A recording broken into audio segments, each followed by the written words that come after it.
I will now invite Mr. Twan from Vietnam to speak about bamboo in Vietnam, and I know of several extremely interesting architectural achievements in bamboo in Vietnam. In particular, an architect by the name of Vo Chong Hia. But Mr. Nguyen is here to represent Vietnam and to tell us about the experience of bamboo in Vietnam. I would like to thank you first for this opportunity to present to you bamboo in Vietnam, especially to the World Bamboo Organization Board and Dr. Nimala Chomthang for this opportunity.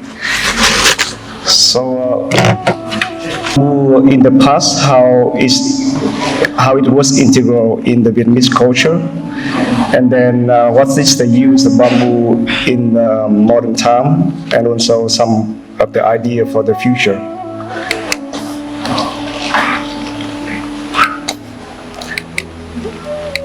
A little bit of overview. Vietnam, we have a small country, long and narrow, but we have a high density from the old time.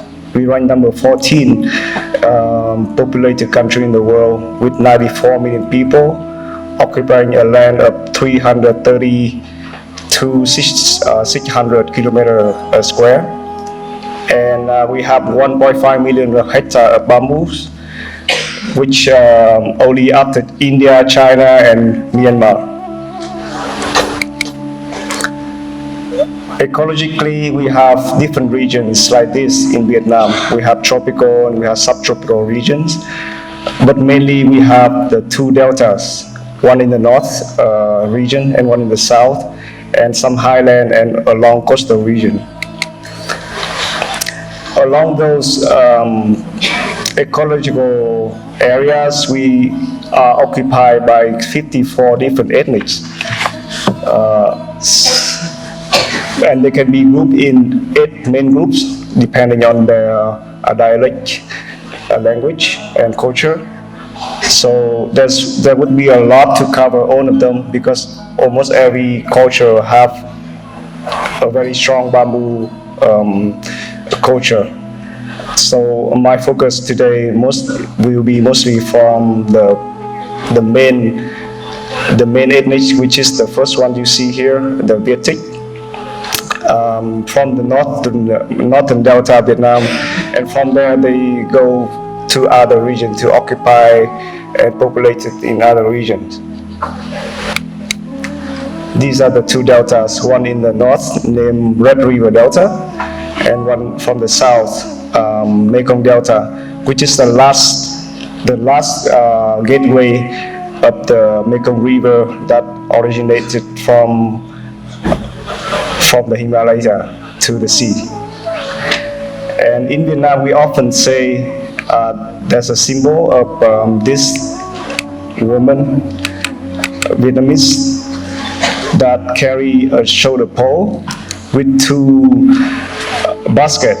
And we often say that that's a symbol of Vietnam with that link the 2 delta. So you can see here that 2 main rice production area of Vietnam. Since I'm talking about the past, then I try to get some data from the past. This is the density map of the Red River Delta from the French geographer Pierre Gouroux, and it was in 1930, and it's already very high populated. Mainly, at least the moderate population density would be around 500 people per square kilometer, whereas in France maybe 160 people or something like that at the time.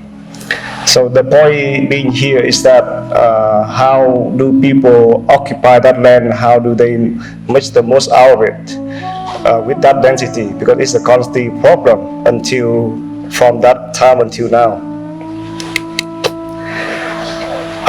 Bamboo in the material civilization. I would like to talk about how, of course, in Asian country, every regions we are involved with bamboo products and tools.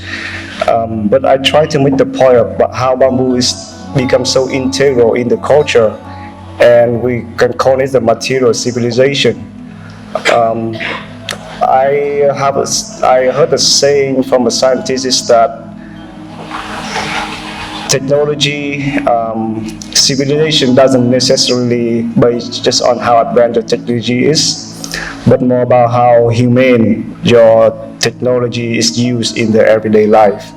So for such a poor country like Vietnam, um, you will see how bamboo is so involved in their life and become a culture. So everyday item is this object in the house. I cannot find every word in English, so I put that in Vietnamese. So you could just look at that, but look at the picture and can tell what it is. So mostly of the tool is these two is in the kitchen, and it's to for the rice making, rice producing, preserving. You have chopstick, you have the hammock, and all kind of furniture and building component like this to avoid glare and providing shading. In terms of everyday life architecture, a house in the northern deltas is look like this. You always have a pond, a garden, a kitchen separated from the main house, and bamboo is everywhere in this setting. This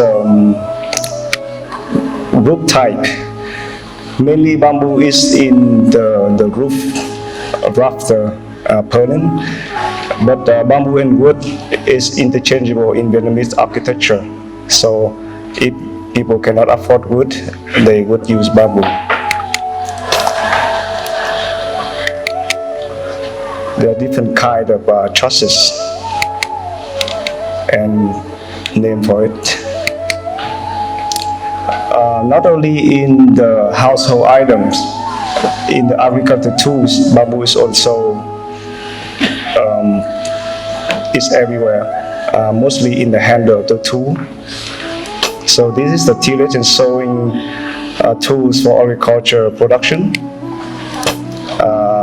For transportation as well, they use that bamboo stick, shoulder pole, that you can transport things, and you can also use that for harvesting. Or you can do irrigation system like this, so you can transfer water from one rice field to another. For harvesting, for unhusking the rice, and even for measuring. So bamboo is not just the tools, but it's become a kind of a measuring system. People don't use like kilogram or pounds, but they would use the unit of bamboo tool to measure the unit. So this particular object is about 9 kilogram of bamboo rice, rice, and it's made of bamboo. And for food preservation as well. A day of farmer, since I cannot gather on the picture of the modern day, I kind of look back in the book and see how bamboo is involved in a farmer. Farmer population took about like 90% of Vietnam in pre-industrial area. So here's the protagonist. He's a farmer. He would wake up like 5 a.m. every day, sweep the yard with a bamboo broom. He would eat breakfast, very simple, on that bamboo bed. But this bed is situated itself between the inside and outside the house, and it's multifunctional. He would go to the field with his buffalo. On the words here in red is the tool that made our bamboo. And you can see a little bit of the poem I put up there, just to show that how bamboo had just escape the material life of it. It's become really a cultural element of Vietnamese identity. And then he gonna work in the field, of course. He gonna take a break around lunchtime, smoke that bamboo bong. I don't encourage you to smoke, but that's how it works. He would go back with that basket in hand, and you know what is inside that? So in Vietnamese culture, it's in such a poor country, we cannot waste everything. So on the way back, he would carry that his own buffalo dung to come back home to use this for fire, to cooking. And if he's lucky, he could find a frog or something, and could have a frog and bamboo shoot, which is an amazing dish. Take a nap on the same bamboo bed. Going to work now on the crop field with his wife with this bamboo handle, and go fishing with a bamboo stick, swimming, and then do some fencing before it's getting dark, and then again with his wife to have some dinner. That's how they work in a farmer's life in Vietnam in the old day. So bamboo is everywhere in every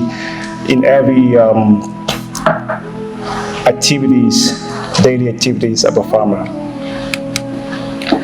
And not only in the life of a family, bamboo take a very important role in protecting community space like this. So you could see almost in every village we would have a bamboo hedge that go around them. It provides shade, provides shelter for people, and it's the physical boundary and also mental boundary for the village.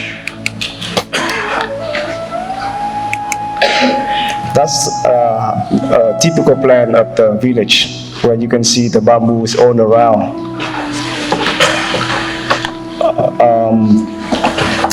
In case of the war, also bamboo hedges would use to protect the people. For example, here, that's in the war against the French before. Bamboo was used to interconnect different villages and make a bamboo hedges all around to protect the people. And in fact, it's acknowledged by President Obama in 2016 when he came to Vietnam, and he acknowledged how bamboo is integral in the culture. And he say, your beloved land was not always your own, but like bamboo, the unbroken spirit of Vietnamese people is there always. So that's the village. And how about the city? The green circles here is representing the villages, and in the center you have a city. So bamboo is the protection element of every villages, as we know. And a very interesting idea about Vietnamese city is that the word city itself is the citadel and the marketplace. That's why I bring up the idea of the marketplace here. The city in the old time, they are just administrative. There's no really what we have like in the city life nowadays. It's just for the king, and the second layer is for the officials, and the third layer is the housing for inhabitants. And there's something interesting happening in between the inhabitant layers and the villages around the city, which is the marketplace. And the marketplace here is, since it's temporary, is made of bamboo. So we can see how bamboo is protecting the village, but also it's become a protective element and make this urban life happen.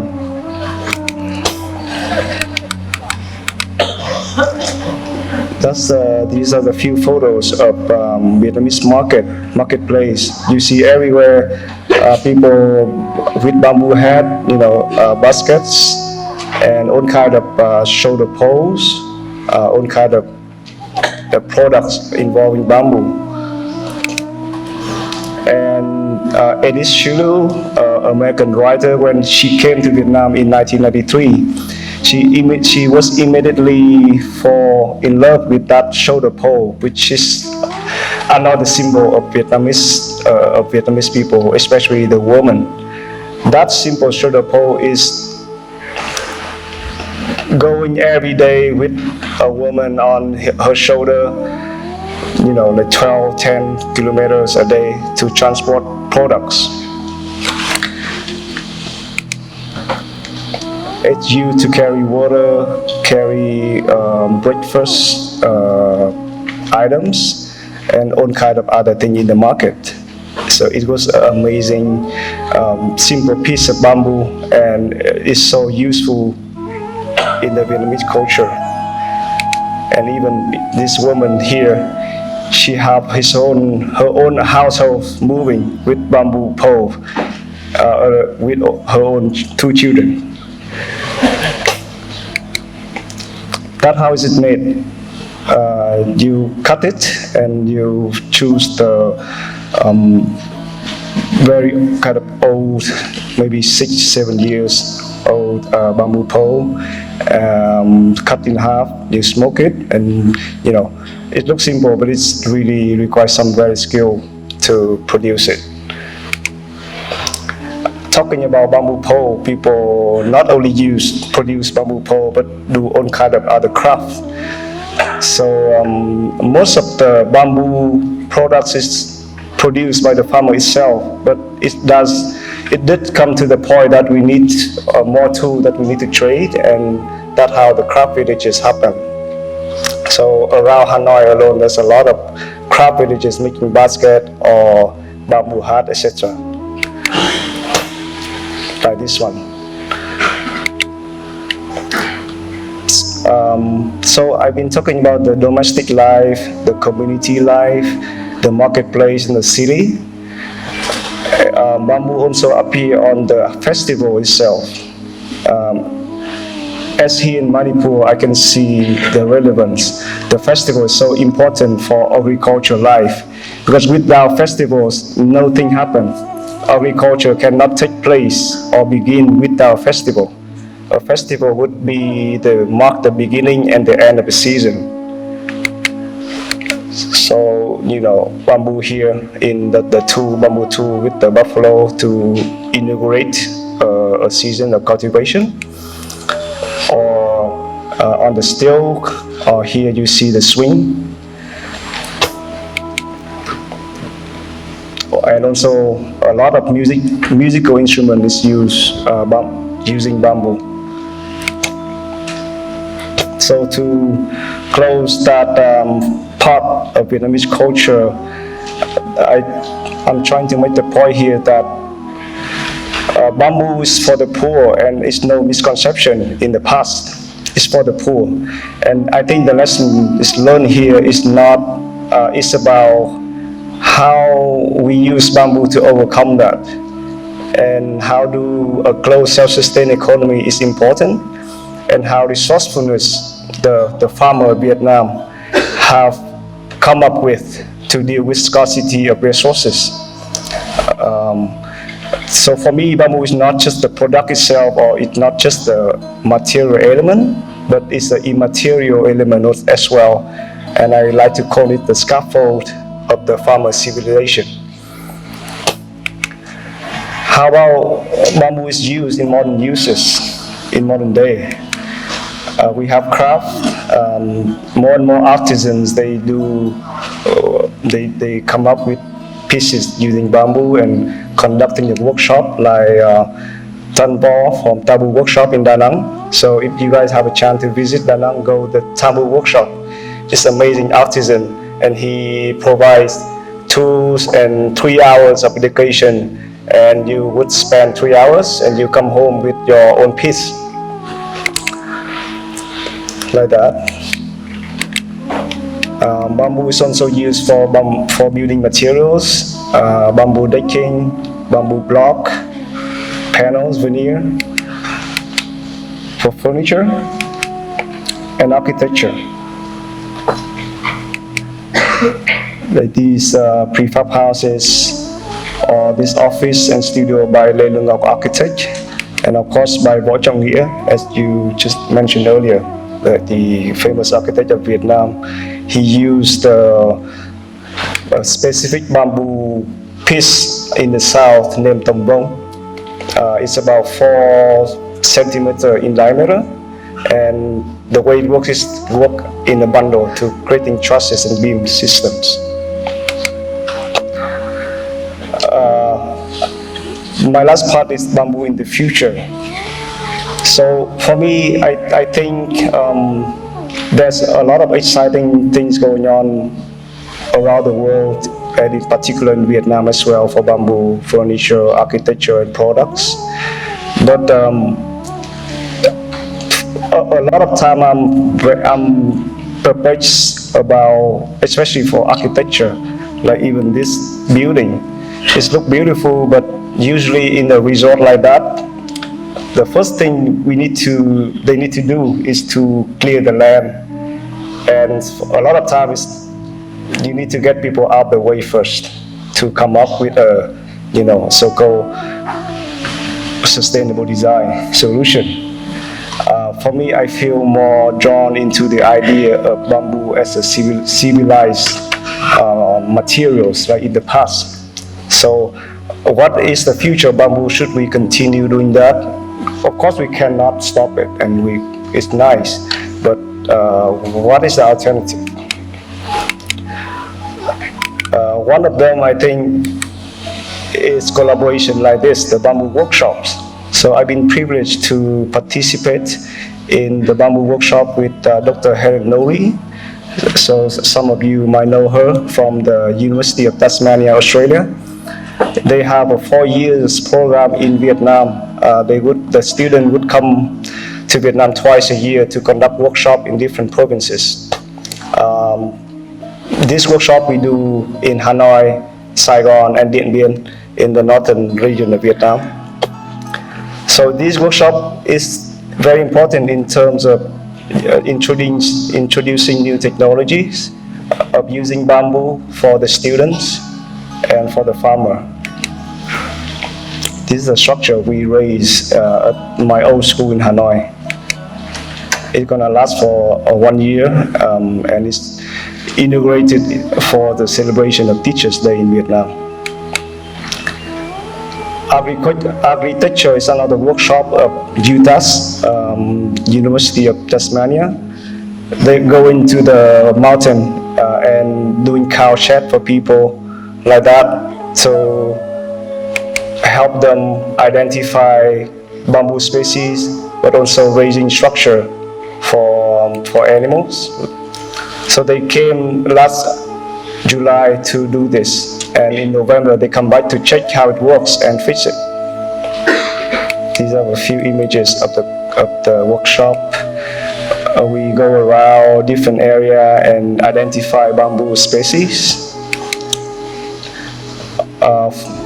Another venue for the future. These are the futures already happened, but it's continue happening. So that's why I categorize them as a future. Furan Bamboo Village is another place to cultivate bamboo, preserve bamboo. It's organized by Dr. Mi Hạch, a biologist in the south of Vietnam. And that village is a reforestation learning place, a place for bamboo conservation, to improve agriculture productivity and to transfer knowledge, exchanging traditional knowledge and modern technologies.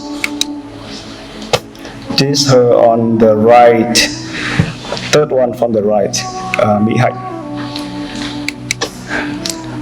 This another project named Thanh Tam Bamboo Equac in Thanh Hóa. This is the most the largest area of bamboo in Vietnam with the best quality. And I happen to work with them on this project particularly. It's 160 hectare of bamboo land. As you can see here, it's 4 hours south of Hanoi. And if you fly from Saigon, it's only 2 hours. So the location is quite well connected. In 2021, they're gonna make the airport international airport. So the connection is good for the project. And it's 60 kilometers from that area to the deep water seaport. So that means it also have a potential to export bamboo product. That's a project. You can see there's one island there and one inland. In total, it's 160 hectare and have different. So the idea is that the chairman of the project, he wanted to invite a lot of different bamboo architects to do different buildings and promote ecotourism in the area with bamboo buildings. So I was invited to come in, and what I propose is that I think that a cluster of bamboo buildings for people to come in is not a bad idea, but people would come and go. So what else we can do? In the area there's only 1 or 2 buildings of Vo Trong Nghĩa architect already. But what I propose is to have a bamboo center, because here with the bamboo center you can do more with your land, because the land is large and with good quality of bamboo. So if we can have a bamboo center, then you can train artisans, you can transfer knowledge, you can invite people to come to do workshops. So what is that I propose, and recently he approved it, the idea, and hopefully it's gonna be constructed this year sometimes. So the center is gonna have these elements of 9 elements. The building is organized around a central courtyard, and you have the main number 1 here, the main studio and gallery of bamboo, with 2 wings building where you can conduct a craft workshop. There's a building workshop, which is number 3, and number 5, 6, 7 is a loading area and bamboo treatment facilities. When you come in, you would come in a row with bamboo around and go past by a cafeteria on the pond. And lastly, on the mountain opposite of it, you would find area for artist residences, where artists gonna be invited, and each one would have a bungalow and garden to produce their artwork. That's the perspective.